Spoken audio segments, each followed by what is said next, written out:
반짝반짝 책정거장. 안녕하세요. K입니다.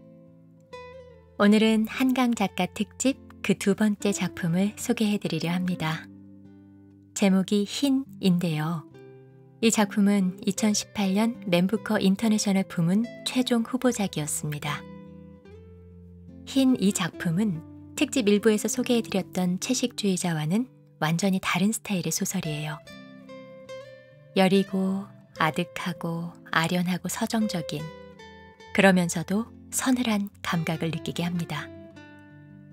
총 3개의 장으로 나뉘어져 있고 그 안에 65개의 독립적인 이야기가 들어있습니다. 이 책은 소설로 분류되긴 하지만 시적인 에세이라고 보는 게 더 적절할 것 같아요. 서사가 아예 없는 건 아니지만 그건 이 작품에서 그저 건물의 뼈대 같은 역할만 하는 거고, 이 책은 주로 스토리보다는 흰색을 중심으로 한 주인공의 시선과 그때 떠오르는 상념들로 채워져 있습니다. 이런 책들은 뚜렷한 서사적 전개가 없기 때문에 설명보다는 직접 읽어드려야 하는데 낭독 허용 분량이 매우 적어요. 그나마 다행인 건 이 책의 출판사에서는 감상을 나누기 위한 목적이라면 특정 분량 정도는 읽어도 된다고 허락을 해주셔서 잠시 후에 고르고 고른 부분을 직접 읽어드리기도 할 겁니다. 그럼 본격적으로 책의 이야기 속으로 들어가 보시죠. 첫 번째 장인 나에서는 이야기 속 화자인 나가 등장합니다. 주인공은 외국의 한 도시에서 머물면서 일상에서 마주하게 되는 흰색의 사물들을 떠올립니다. 낡은 문에 칠해진 흰색 페인트, 갓 태어난 아기를 감싼 하얀 강보, 목소리까지 하얗게 표백해주는 물의 입자들인 안개, 거리를 하얗게 지워버리는 하얀 눈송이 등등. 이어서 그 상념은 주인공 나의 언니에게로 옮겨가는데요. 이 언니는 앞으로 계속 이야기 속에 반복하여 등장하면서 주인공의 생각을 확장시키는 역할을 합니다. 어머니가 낳은 첫 아기인 언니는 태어난 지 2시간 만에 죽었습니다. 달떡처럼 얼굴이 흰 여자아이였습니다. 8달 만에 조산이었고 아무도 주변에 없었습니다. 어머니는 혼자 아기를 낳고 혼자 탯줄을 잘랐으며 피 묻은 아기의 몸에 방금 만든 하얀 베네옷을 입혔습니다. 제발 죽지 마. 아기의 까만 눈에 눈을 맞추며 반복하여 중얼거립니다. 하지만 아기는 점점 더 싸늘해집니다. 이 이야기는 한강 작가의 실제 경험과 맞물려 있어요. 한강 작가의 어머니는 그녀를 낳기 전에 딸을 조산으로 잃었습니다. 어머니는 어린 시절에 한강 작가에게 자주 죽은 언니에 대한 이야기를 했다고 합니다.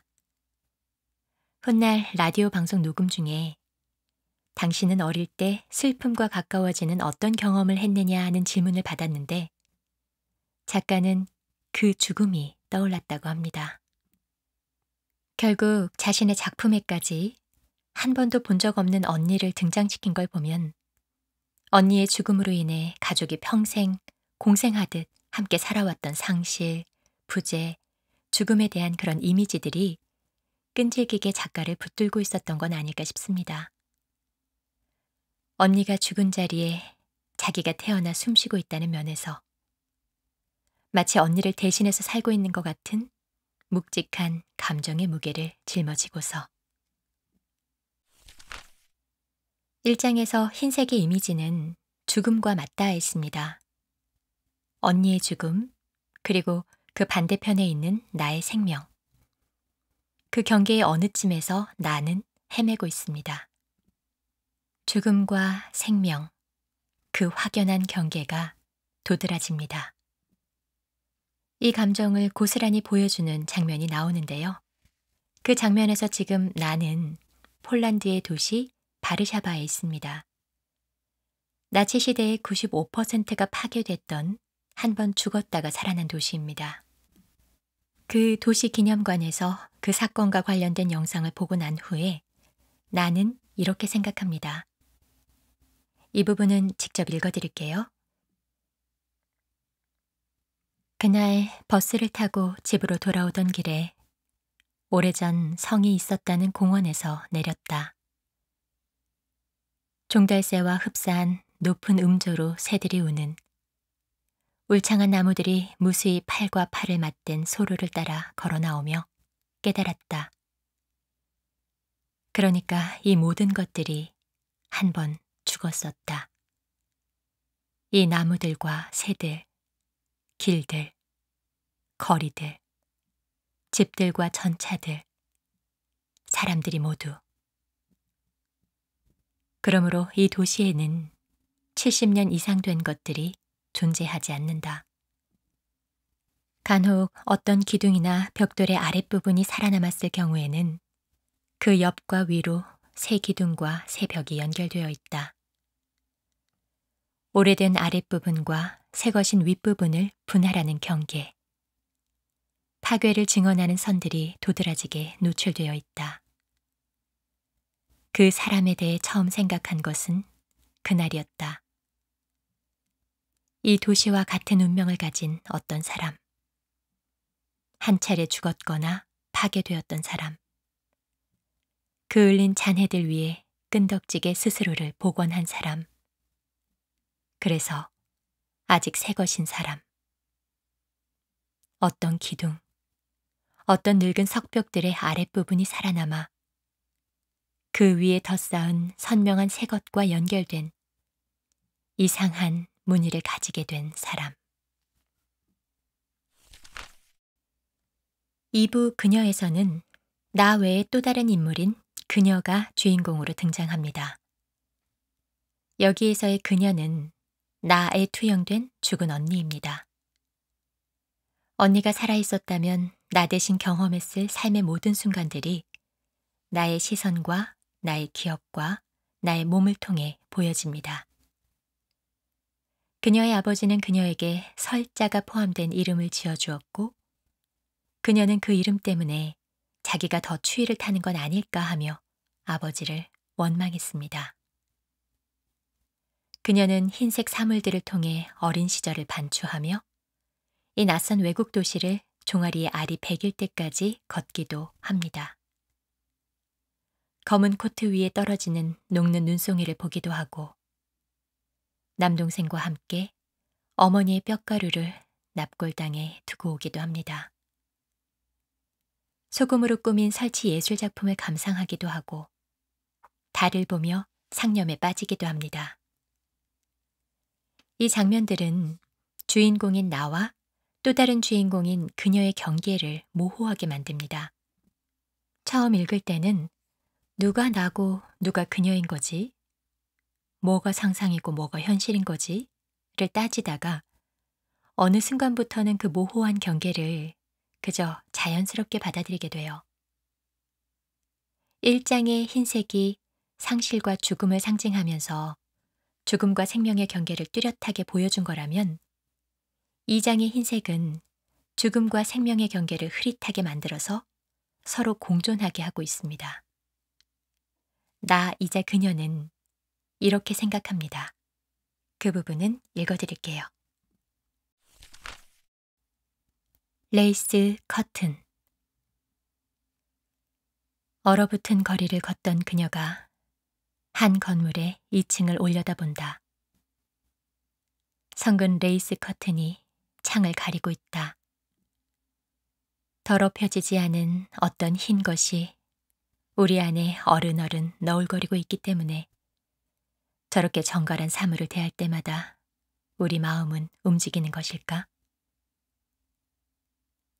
새로 빨아 바싹 말린 흰 베갯잎과 이불보가 무엇인가를 말하는 것 같다고 느껴질 때가 있다. 거기 그녀의 맨살이 닿을 때 순면의 흰 천이 무슨 말을 건네는 것 같다. 당신은 귀한 사람이라고. 당신의 잠은 깨끗하고 당신이 살아있다는 건 부끄러운 일이 아니라고. 잠과 생시 사이에서 바스락거리는 순면의 침대보에 맨살이 닿을 때 그녀는 그렇게 이상한 위로를 받는다. 세 번째 장인 모든 흰은 결론의 장입니다. 이 장에서의 흰색은 더는 죽음을 의미하지 않아요. 언니는 여전히 없지만 나는 언니와 연결되어 있다고 느낍니다. 상실, 부재가 아니라 부재 속에서도 이어지는 어떤 연속성 같은 걸 느끼는 겁니다. 나는 언니가 나의 내면에 살아있다고 느끼며 더는 죄책감을 느끼지 않습니다. 언니를 고통이 아닌 가능성과 화해의 이미지로 받아들이게 된 겁니다. 이 책은 수필 혹은 시집 같다고 말씀드렸잖아요. 그런데 그림책을 읽은 것 같다는 느낌도 들었어요. 여백이 아주 많은 수묵화의 느낌? 65개의 수필 같은 문장들이 다 색채를 갖고 있습니다. 그래서 마치 눈으로 보는 것처럼 읽을 수가 있는 책이에요. 그런데 제가 주인공의 시선과 생각의 변화를 하나의 줄거리로 엮어서 쭉 이어서 설명드리긴 했지만 이 책 자체가 그렇게 하나의 맥을 끈질기게 붙잡고 가는 책은 원래 아니에요. 그냥 대충 읽으면 그저 흰색이라는 공통 소재만 가진 각각 서로 크게 관련 없는 수필들을 모아놓은 것처럼 보일 수도 있습니다. 한강 작가의 작품들은 사유의 깊이가 깊은 만큼 해석도 참 다양하더라고요. 그러니 기회가 되시면 한번 직접 읽어보시면서 또 나름의 해석을 해보셔도 좋을 것 같습니다. 마지막으로 책의 한 부분을 읽어드리며 흰 책 리뷰를 마무리하겠습니다. 3장에서 나가 언니를 마음에 품고, 즉 공존하면서 바라보는 세상에 대한 결심 부분입니다. 모든 흰. 당신의 눈으로 흰 배추 속 가장 깊고 환한 곳, 가장 귀하게 숨겨진 어린 잎사귀를 볼 것이다. 낮에 뜬 반달의 서늘함을 볼 것이다. 언젠가 빙하를 볼 것이다. 각진 굴곡마다 푸르스름한 그늘이 진 거대한 얼음을. 생명이었던 적이 없어 더 신성한 생명처럼 느껴지는 그것을 올려다 볼 것이다. 자작나무 숲의 침묵 속에서 당신을 볼 것이다. 겨울 해가 드는 창의 정적 속에서 볼 것이다. 비스듬히 천장에 비춰진 광선을 따라 흔들리는 빛나는 먼지 분말들 속에서 볼 것이다. 그 흰, 모든 흰 것들 속에서 당신이 마지막으로 내쉰 숨을 들이마실 것이다.